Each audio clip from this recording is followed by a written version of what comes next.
In this video, we're going to learn how to lose weight eating our favorite food, not exercising, and staying healthy while we do it. So put down the salad and pay attention, because you've been told the wrong things about weight loss your entire life. And it's why you're not in the body that you want right now. So give me 30 minutes of your time and I promise you will know how to control your weight down to the digit and fix your relationship with food for life. Now, without oversharing, enjoy.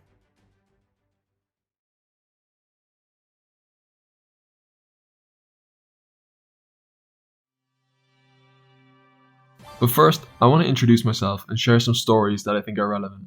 I will help you understand why not having enough understanding going into weight loss is a very bad idea. I'm Caleb, and when I was a kid, I was a bit of a pudge ball. Not obese, but pizzas were definitely my religion. At 13, I decided enough was enough when I often got comments about my weight, which led me down the path of wanting to lose weight. Great, right? Well, it is if you have a plan. I lost the weight and with it gained compliments and attention, but I also gained a fear of going back to being overweight. So much so that I went the opposite way and became anorexic for the rest of my teenage years. It wasn't until I discovered bodybuilding and nutrition at 18, I was finally able to take control over my body with the knowledge I had gained. I learned food wasn't good or bad. It didn't have morality, it was just food. So why is this relevant? It's relevant because I want you to understand before going into the course that all emotions when it comes to food and tracking weight need to be removed. We can enjoy what people think are good and bad food and still reach our goals. As the saying goes, variety is the spice of life. Calorie. Calories are the units of energy we get from our food. Our body needs a set amount of calories daily to just maintain our current weight. If you get more calories than your body needs, you end up gaining weight. When you get less calories than what your body needs, you end up losing weight. I want you to think of calories like currency. You have a certain amount to spend every single day depending on your goals. The good thing is, you can set your calorie budget to either maintain your weight, lose weight, or gain weight. In this course, we'll be focusing on how to use calorie budgeting to lose weight. So, to first figure out our goal, we need to find out how many calories our body needs to maintain our current weight. You can find this out by using a TDEE, Total Daily Energy Expenditure calculator online. I'll link the one I recommend in the video description. Now, this number isn't going to be 100% accurate, but it will put us in a good ballpark of where we should start. Cool. So, let's use 2000 calories as an example. If it's over or under this, don't worry about it. Everyone is different and it depends on a lot of factors unrelated to weight, like height and physical activity throughout the day. This means that every day our body burns 2000 calories. Now, how many calories do we need to eat under our maintenance of 2000 calories to get where we want to be? The answer to that is between 200 to 500 calories, depending on how fast you want to lose weight. The faster the better, right? Maybe, but we have to consider adherence too. Adherence basically means sticking to our goals and not quitting. So, in this example, eating 1500 calories might leave you hungry and eager to quit, whereas eating 1700 might have you feeling full and keeping consistent with your dieting for months on end, giving you better results. So, I'll leave that choice up to you, but remember, we're dropping 200 to 500 calories off of our TDEE estimate, or, to simplify it, our maintenance calories. So I just wanted to make this quick video to show you how to track. So what I want you to do is, I want you to put the weighing scales on. Put the ball down on the weighing scales. Hit 0 so you're not weighing the ball. Then get whatever food you want to use. Track it on the weighing scales. So there's the grams there, 42. So you want to take those grams and you want to put it into your calorie tracking app. And if you look at the back of the food you want to eat, you will see the macronutrients. What you can do is, if the food you want to eat isn't on the calorie tracking app database, what you can do is you can just put in the macronutrients and create a custom food. So like there's fat, carbs, protein, calories. So you just input that into a custom food into whatever app you're using, and that's it. And then this is the app I use to track. It's called My Net Diary. It's up to you what app you choose. MyFitnessPal and Chronometer are also good picks. So what you want to do is you go into any one of these. It doesn't matter where you put your foods, whether it's breakfast, lunch, or dinner. It's just for organization. I just put everything in snacks. Here's where you can find and search for foods. If you're tracking something popular, it will most likely be in the app database, making things simple. If you can't find the food in the database, I'll show you a way to make custom food in a moment. So let's imagine I've just tracked 20 grams of peanuts. I'm finding peanuts, inputting the grams, and then selecting grams of the measurement. Now, let's track some potatoes. And I'm going to input 100 grams of these. You'll see after I add in a good few food and drink items, the calories will be added together. This is how many calories you've consumed today. For custom foods, I want you to find the option to create a custom food in your app, and then follow along with the information it asks you. It will ask you for calories and the macros, and you can find them on the back of packaged foods like we discussed.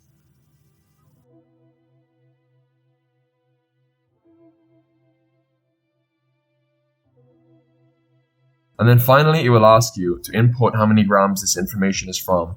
Now, this isn't the grams of food you've tracked. This is the grams it shows above the calories and macros on the packaging. Packaged foods are usually measured in 100 grams, but this isn't always the case, so just make sure every time you create a new food. Then, once you create the custom food, you can input the grams you've tracked. I have a question for you. What has more calories? A bowl of salad versus a tub of ice cream? Most people would say the tub of ice cream, and they'd be right in saying that. That's mind-blowing, right? Well, not really. What about a bag of almonds versus a chocolate bar? Well, obviously the chocolate bar. Well, no, it's the almonds. But almonds are healthy. How can almonds have more calories than a chocolate bar? You will be very surprised to find out that some of these healthy foods you think are low calories are actually more calories than the foods you've been avoiding because you think they're bad. I challenge you, when you're shopping for groceries, to go to the foods you think are good and bad and compare them. You might be able to incorporate some of your guilty pleasure treats into your new diet without compromising on your calories and therefore weight loss. As long as you're still meeting your calorie goals, your weight loss progress will continue. There are a few pros and cons to this though, but we'll talk about it more later on in the course. One of the many reasons why people don't succeed with their weight loss goals is they're not honest with themselves.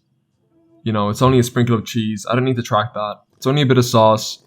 Don't fall into the trap of convincing yourself something isn't worth tracking. Even a can of Coca-Cola has 139 calories. That's more calories than a banana. That banana could have been the difference between hunger and no hunger. Now the only thing you're safe to not track is water, salt, and pepper. This is going to be a tough one for some of you out there, but it goes without saying, only eat foods that have the calorie information on the packaging, or foods you can easily find the calories for on your calorie tracking app, like fruits, vegetables, etc. The basics. This means no eating out or takeout. So right before I uploaded this, I actually changed this section a bit. Now, before I would have told you that if you're prone to eating out, then keep it to once a month because you can't track it, you'll go over your calories, blah blah blah blah. But the last few months I've had a bit of a change of heart. Usually I would have been super strict during one of my weight loss periods, but I was working in a really bad job at the time, and when Saturday hit, I wanted comfort food from a very specific restaurant. So every Saturday me and my wife would get takeout, and guess what happened to my weight loss progress?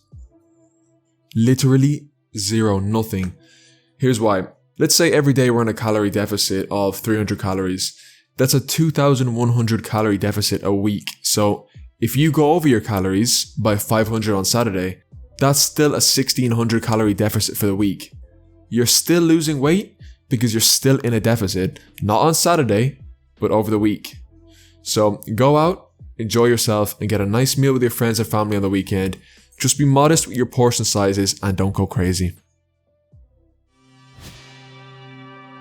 Now that we have our calorie goal and a good understanding of how calories work, let's move into the motivation, and that's seeing your weight drop week to week, which introduces us to our new favorite tool, the body weighing scale. Before you go weigh yourself, you need to know something. Most people weigh themselves completely wrong and make themselves way heavier than they actually are. The only time you should be weighing yourself is when you wake up in the morning after having no food all night, after peeing and in underwear so you're not weighing the clothes. Now, that's not peeing in your underwear, that's not an instruction. After peeing and in underwear. Most people I know have a random moment of, I feel fat, during the middle of the day, rush to the weighing scales and start weighing themselves. Their clothes, their belly full of food, breakfast, lunch, dinner. Please don't do this. Every morning we want the same conditions when we weigh ourselves. What I want you to do is weigh yourself every morning and write it down next to the day and date. Then at the end of the week, you add all 7 weight logs together and divide by 7. This will give you an average. Now we just need to make sure that every week our weekly average is lower than the week before it. Don't go by day-to-day numbers because there's a lot of fluctuations daily. You could have had a bigger dinner the day before, you could be constipated. Please only look at week-to-week averages. So get on that scale tomorrow morning and let's get this party started. Have you ever seen someone start a diet and brag about the crazy amount of weight they've lost in the first week? There's a reason for that, and it's not fat. When you reduce your calories into a calorie deficit, you lose a lot of other liquids such as water and glycogen that make you seem a lot lighter than you actually are. This isn't fat loss, so if you go back to your calorie maintenance, you'll just gain it back over a few days. This happens especially with a keto diet, where you remove carbohydrates from your diet. A higher carbohydrate intake makes our body store more water, which in turn makes us heavier. Remove carbs and you initially lose a good bit of weight. This isn't our goal though. Our goal is to lose the blubber, fat. So don't get bummed out when you see that you didn't lose as much on your second week compared to your first week. Keep going and you will continue to see steady results. So now we have to ask ourselves, how much weight should we be losing every week? I want you to lose 1% of your total body weight every week. This is a good rate of weight loss without encountering health issues. So, if you weigh 200 pounds, that's 2 pounds a week you should be losing. If you weigh 150 pounds, that's 1.5 pounds a week. If it's under or over the 1% by a small margin, please don't worry. We're not robots, so don't expect 1% every single week. If you're losing 0.7 to 1.3% one of the weeks, there's really no need to concern yourself. Like I mentioned in the previous lecture, you will lose more weight in your first week. So again, if it's not 1% exactly, don't worry about it. But if you notice every week, you're only losing below 0.5% of your body weight, it might be time to drop calories.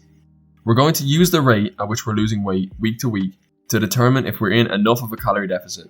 In the next video, we're going to talk about how we can make sure we keep losing weight every week. You're dropping weight week to week, everything's going perfect, and then boom, all progress stops and you're feeling demotivated. Believe it or not, but this is very normal and a part of the process. Our bodies absolutely hate change and will do anything and everything to adapt to those changes and return to normal. Meaning your body isn't going to like this whole weight loss ordeal, and your metabolism will eventually catch up to your calorie deficit and make it your maintenance calories. That means that 200 to 500 calorie deficit is now just maintaining your current weight.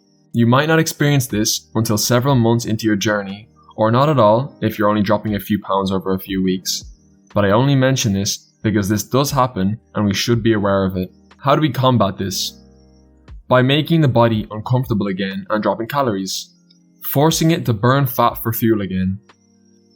This is why tracking your weight is so important, because sometime into your weight loss journey, your body can completely stop burning fat and you might be twiddling your thumbs for months wasting time wondering what went wrong.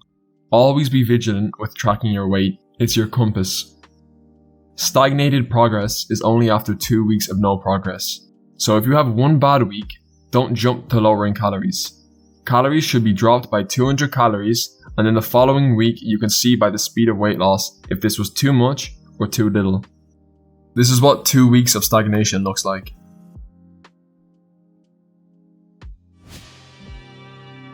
In the last video, we were talking about dropping calories if our progress stagnates. Well, what foods should we remove then when we're dropping calories? Let me introduce you to the 3 macronutrients that all foods are made up of: carbohydrates, proteins, and fats. Each food has higher or lower amounts of these 3 macronutrients compared to other foods. Nuts have a higher amount of fat relative to the other macros, and bread has a higher amount of carbs in relation to the other macros. Each macronutrient also has more calories per gram relative to the other macronutrients. carbs have 4 calories per gram, protein has 4 calories per gram, and fats have 9 calories per gram. That means that per gram, we're consuming more calories for every gram of fat we're eating. So the logical solution would be to remove foods with a higher fat content first. Think nuts and oils. This way, you can keep as much quantity of food as possible while dropping calories to keep up with your progress. You should be able to find the macros of foods either on your tracking app or on the packaging. But I need to add, there's a common misconception about the macronutrient fat making you fat. Fat from foods is essential for health, and body fat is primarily gained from consuming a surplus of calories like we've discussed. Please don't confuse the two. Hypothetically, you could eat nothing but fat and still lose weight if you're in a calorie deficit. I really don't recommend this though for the reasons we discussed in this lecture. Tracking your weight is the most important tool when it comes to tracking progress week to week. But there's another tool you might also find useful, and I want you to know about. That's the mirror. Not as reliable as the trusty weighing scales because people aren't great at being judges of progress when it happens so gradually. But definitely useful when used right. What I do recommend is keep an eye on the mirror, but also take photos of yourself every month, so you can do side-by-side comparisons of each photo. You'll definitely see the changes as long as your weight is going down. Take progress photos once a month or every 2 weeks before or right after you weigh yourself in the morning, so we can get photos of your body in a fasted state. Remember, we do this so the conditions are always the same when we weigh or take photos of ourselves.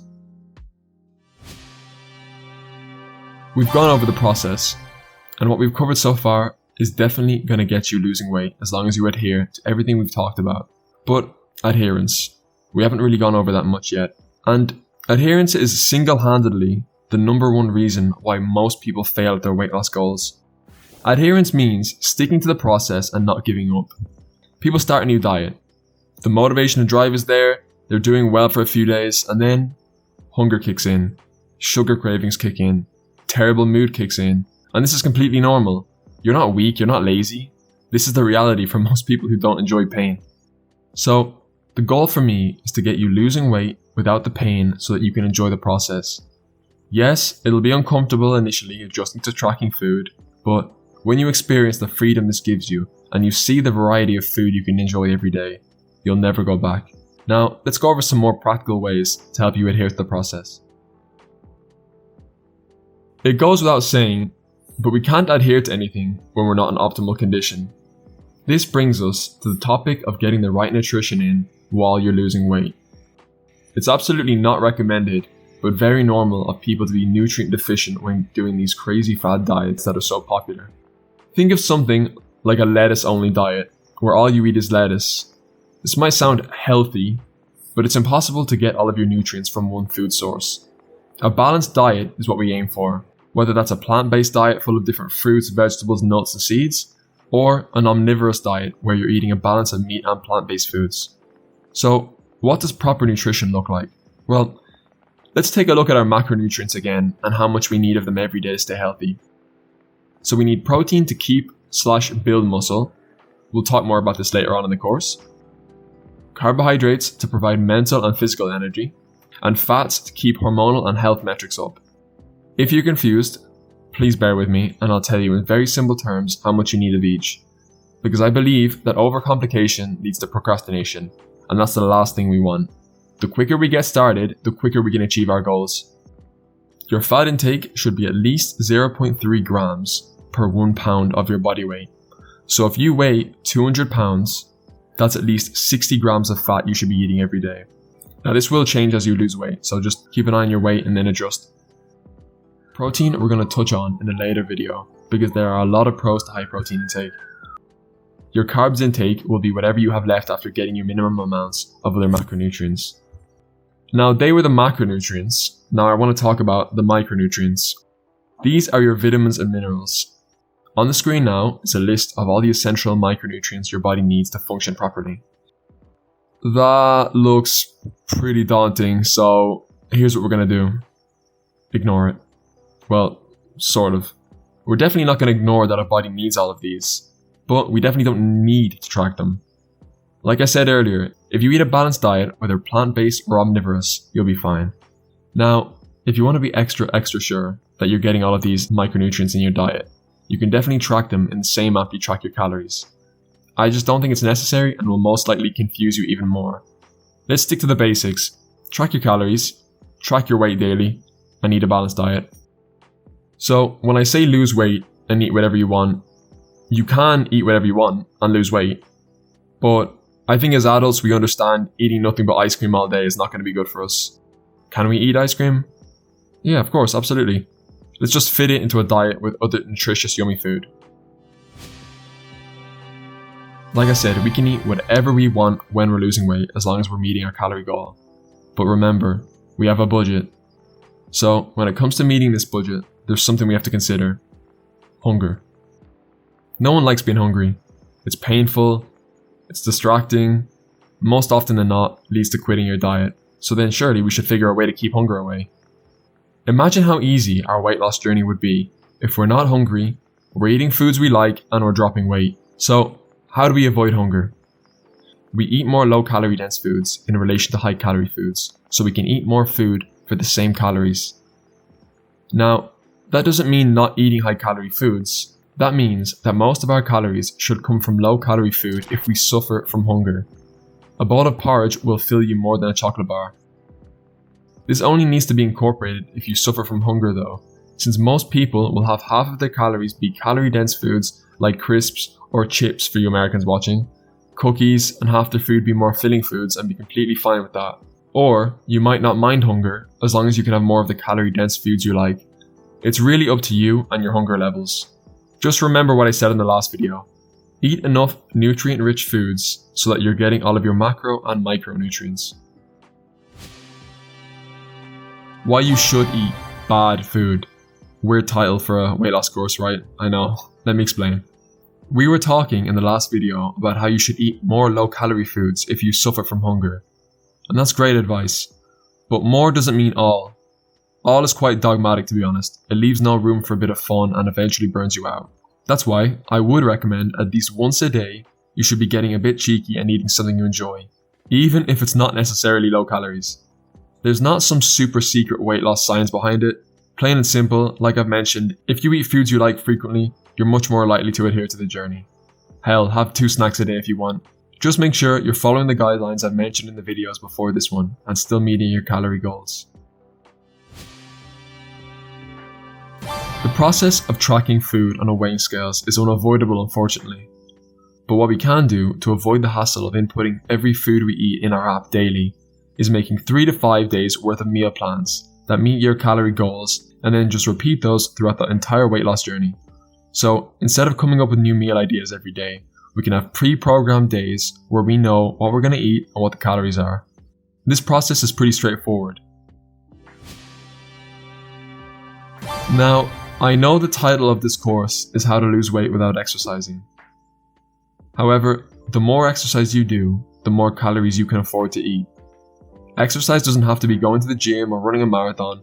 In fact, there's one form of exercise that's extremely simple and we all do it every day: walking. It varies from person to person, but to make it simple, for every 1,000 steps you walk, that's about 40 calories burned. So you can install a free and simple step counter app on your phone that will tell you how many steps you do each and every day without trying. Take an average of how many steps you usually do and stick to that day to day. When your steps fluctuate a lot day to day, your calorie goals move around. So if one day you do 5,000 steps and then the next day you do 2,000 steps, you might need to eat less calories on the 2,000 steps day because you didn't burn as much that day. So let's keep it simple and stay around the same steps every day of the week. This shouldn't include any extra effort for you because you get steps from everything you do in a day. Walking your dog, going to the bathroom, cooking in the kitchen, working, etc. Here's the cool part. If you want to eat more one week, you increase your steps. So imagine you do 5,000 steps a day, and you're noticing this week you're getting quite hungry. Imagine next week we increased our steps to 10,000. That's an extra 200 calories to eat daily. This is especially useful when you're dropping calories. A few more extra steps could mean you don't have to cut calories because your activity is going up. There comes a point in every weight loss journey where you just don't want to continue. You're hungry, you're getting cravings, your mind just isn't in anymore. Dieting for long periods of time, say 12 to 16 weeks, can decrease your NEAT. That's non-exercise activity thermogenesis, which is any activity that isn't sleeping, eating, or exercising. Think of the small things you do in a day that take energy, like standing or walking around. This will drastically reduce your total calories burned throughout the day. And when less calories are burned one day, it means your maintenance calories, your calories that you need to function, go down. Which means, in turn, your calorie deficit goal also goes down. So to get the same effect from your 2,200 calorie deficit that was working well for a long time, you would need to eat maybe 1,900 calories. This is just an example, so don't get too concerned on the numbers. When you're dieting for long periods of time, you'll also get hormonal changes that can affect the water weight in your body. Your body might decide to keep more water than it usually does, and although you are losing fat, your body weight doesn't appear to be going down. And to top it off, like I mentioned, your mind just isn't in it anymore. Even with our amazing system to lose weight without the hassle, weight loss is still something that takes dedication. Our way might be much easier than the traditional fad diet approach, but it still takes willpower and adherence. So, what do we do? Well, what we don't want to do is give up. Giving up is the enemy, and if you give in to those voices telling you to quit, then this whole weight loss journey was for nothing. So let's plan for this like everything else we've planned for. The plan is, when you've been dieting for 12 to 16 weeks and you're getting those feelings of hunger, mental fatigue, eagerness to quit, I want you to take a diet break. This is going to be a few weeks of higher calories so your mind and body can take a bit of a break from the stress you've been putting it through.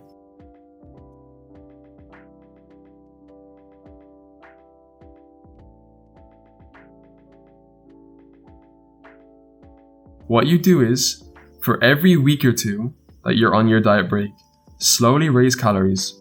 The reason for this is we want to find our new maintenance calories and then rest there for a bit. Remember, our maintenance calories are the calories our body needs just to maintain our weight. So raise calories slowly every week and you'll notice some weeks your weight will go up a bit, some weeks it'll go down. That's just how the body works. If you're gaining weight for 2 weeks in a row, then you're eating too much and should drop calories. It's all about finding the most amount of calories you can eat while still maintaining your weight. It's a balancing act really.